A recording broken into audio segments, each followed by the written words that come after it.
একদম সবকিছু ওলটপালট হয়ে গিয়েছে, মানে প্রমোশনে কি পড়বো, ইন্টারভিউতে কি পড়বো, হল ভিজিটে কি পড়বো, এটা করতে করতে দিন চলে যায় আমার। মানে সে খুব পোলাইট একটা পার্সন, যখন কাজের মাঝে থাকে খুব সিরিয়াস থাকে।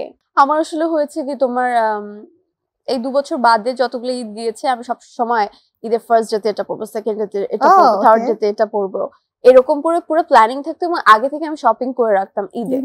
তো 2 বছর এই হলো আমার ঈদে কোনো শপিং হওয়ার পরে চেঞ্জ হয়ে গেছে, একদম সবকিছু ওলটপালট হয়ে গিয়েছে, মানে প্রমোশনে কি পড়বো, ইন্টারভিউতে কি পড়বো, হল ভিজিটে কি পড়বো, এটা করতে করতে দিন চলে যায় আমার। আহা, ওকে, মানে পুরো লাইফটাই চেঞ্জ হয়ে গেছে। ঈদ মানেই কিন্তু গিফট পাওয়ার কিংবা দেবার একটা বিষয় থাকে। এরকম কোনো মেমোরি আছে যে তোমার লাইফে সবচেয়ে বেস্ট গিফট পেয়েছো কারোর কাছে ঈদ উপলক্ষে? হ্যাঁ, এরকম তো হয়েছেই।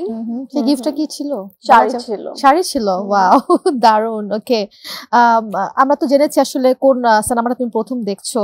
তো আসলে নীলচক্র সিনেমায় তুমি মনে হয় একজন নৃত্যশিল্পীর চরিত্রে অভিনয় করেছো। আমরা যতটুকু জানি তুমি আগের থেকেই কিন্তু নাচের সাথে সম্পৃক্ত, সেরা নাচিয়ে তুমি ছিলে। তো এই সিনেমায় কাজ করতে যেয়ে কি তুমি অ্যাজ এ নৃত্যশিল্পী হিসেবে বাড়তি কোনো সুযোগ পেয়েছো, যে মানে সুযোগ একটা অ্যাড করা যায়, আমি আগে থেকে নাচ পারি, আমার জন্য বাড়তি একটা সুবিধা হয়েছে, এটা কি মনে হয়? হ্যাঁ, এটা তো অবশ্যই, কারণ আমি নাচের মেয়ে না হতাম একটু কষ্ট তো, অনেকটা বেশি কষ্ট। নাচের মেয়ে না হলে আমাকে নিতেও না, কাস্ট করতো না, কারণ ওদের ডিমান্ড ছিল ফার্স্টে। কারণ আমি বলছিলাম আমাকে কেন, কারণ সব নায়িকা তো নাচ পারে, তখন বললো সব নায়িকা নাচ পারে, দ্যাটস ফাইন, বাট আমরা বেসিক যারা জানে, যে শিক্ষিকা যাদের বলতে পারবো যে পুরাটা এইটা সম্পর্কে তার আইডিয়া আছে, আমরা এরকম একটা মেয়ে চাই। তো সেটা আপনি, আমি লাইক ওকে।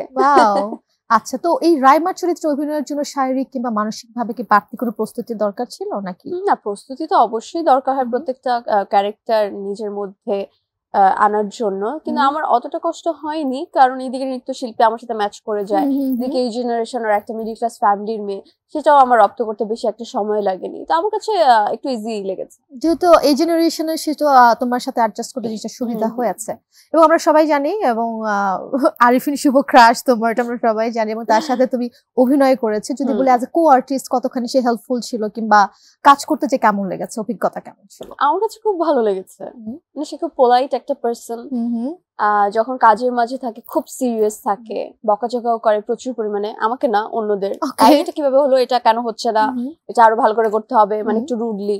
তখন আবার একটু মনে করি যে এরকম নাকি, হ্যাঁ এরকম লাগে, কিন্তু না, he is a very nice person, আমাকে প্রচুর পরিমাণে হেল্প করেছে সে, আর দুষ্টু আছে ভীষণ, সেট মাথায় রাখে, সবার পিছিয়ে লাগে, তো সবকিছু মিলিয়ে খুবই ভালো একজন মানুষ। আচ্ছা, সিনেমার পরিচালক হচ্ছে মিঠু খান, তরুণ একজন নির্মাতা, তো তার সাথে কাজ করার অভিজ্ঞতা কেমন? মিঠু ভাই খুবই ভালো একজন মানুষ, আর ডিরেক্টর হিসেবেও ভালো, ভালো গল্প সুন্দর করে গুছিয়েছে সে। আমি নীলচক্র সিনেমাটা তো দেখেছি, আমার কাছে খুবই ভালো লেগেছে।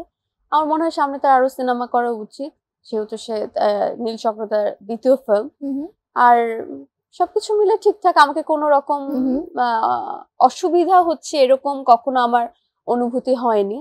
মনে হচ্ছিল আমি আমার ফ্যামিলির মধ্যেই আছি, কাজ করছি, যখন যেটা চাচ্ছি সেটা পাচ্ছি, চাওয়ার আগে পাচ্ছি, তো ব্যাপারটা এরকম হয়েছে।